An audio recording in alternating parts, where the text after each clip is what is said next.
স্বার্থপর স্ত্রী চিনার তিনটি আলামত রয়েছে। কোন নারীর মধ্যে, কোন স্ত্রীর মধ্যে যদি এই তিনটি সিমটম বা আলামত আপনি দেখতে পান, আপনি ভেবে নেবেন আপনার স্ত্রী স্বার্থপর।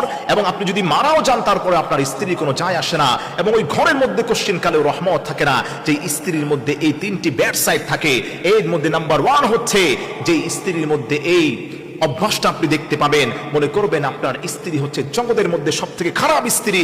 এবং যে স্বার্থপর স্ত্রী আপনার, আল্লাহ রাব্বুল আলামিন পবিত্র কোরআনুল কারীমে বলে দিয়েছেন, হুন্না লিবাসুল লাকুম ওয়া আনতুম লিবাসুল লাহুন্না। স্বামী এবং স্ত্রী হচ্ছে পোশাক স্বরূপ। পোশাকটা কত যত্নে আমরা রেখে দেই স্বামী এবং স্ত্রীকে, কোরআনের মধ্যে সেভাবে আল্লাহ রাব্বুল আলামিন বলে দিয়েছেন। এজন্য আমার প্রিয় ভাইরা, এই পৃথিবীতে যদি কোনো সম্পর্ক থাকে, তাহলে স্বামী এবং স্ত্রীর সম্পর্ক আল্লাহর কাছে বড্ড প্রিয়, আল্লাহর কাছে বড্ড সবের কাজ।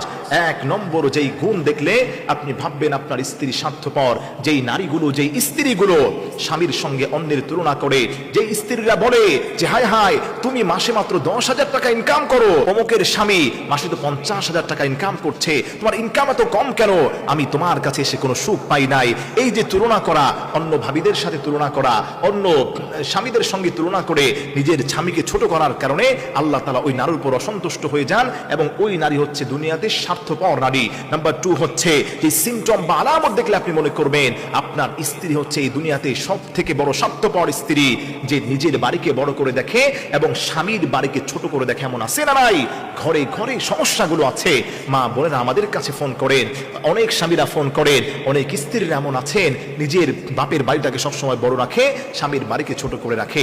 আপনি মনে রাখবেন, একজন স্ত্রীর সব থেকে বড় পরিচয় বহন করে হচ্ছে তার স্বামীর বাড়ির পরিচয়। তার কারণ হচ্ছে একটা সময় তার পিতা মাতা তাকে দূরে ঠেলে দিবে, তার সন্তান সন্ততি তাকে দূরে ঠেলে দিতে পারে, তার ভাই বোন তাকে দূরে ঠেলে দিতে পারে, কিন্তু তার ঘরে যে স্বামী রয়েছে, আল্লাহর নামে শপথ বাক্য পাঠ করে, যার হাতে হাত রেখে কালিমায়ে তাওহীদের সাক্ষী দিয়ে যেই বন্ধনে আবদ্ধ হয়েছে, এখানে কখনোই কোনো স্বার্থ থাকতে পারে না।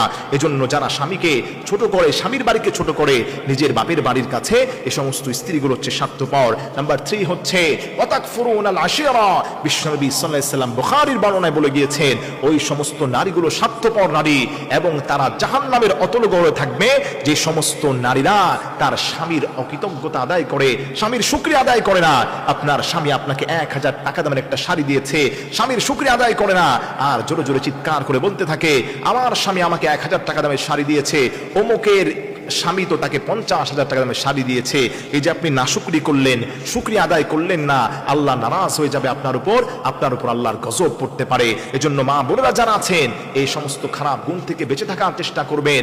যারা স্বামীর সঙ্গে অন্যকে তুলনা করবে, যারা স্বামীর বাড়িকে নিজের বাড়ির কাছে ছোট করবে, যারা স্বামীকে অকৃতজ্ঞতা আদায় করবে, স্বামীর শুকরিয়া আদায় করবে না, আল্লাহ রাব্বুল ইজ্জাত ওয়াল জালাল ওই সমস্ত স্ত্রীদেরকে জাহান্নামের অতল গহ্বরে নিক্ষেপ করাবেন, এবং তাদের উপর থেকে রহমতের চাদর আল্লাহ তাআলা উঠিয়ে নেবেন। এজন্য মা বোনেরা যারা মাহফিলে এসেছেন, আমাদের আলোচনাগুলো পর্যাপ্ত পরিমাণ শেয়ার করে দিবেন, সবার কাছে পৌঁছে দিবেন এই আলোচনাগুলো।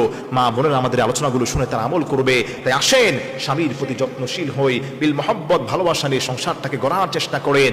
আপনি মনে রাখবেন, যেই ঘরে স্বামী এবং স্ত্রীর মধ্যে মিল মহব্বত বেশি, ওই ঘরে আল্লাহর রহমত বেশি। যেই ঘরে আল্লাহর রহমত বেশি, কশ্চিন কালে ওই ঘরের মধ্যে শয়তান জায়গা করতে পারে না।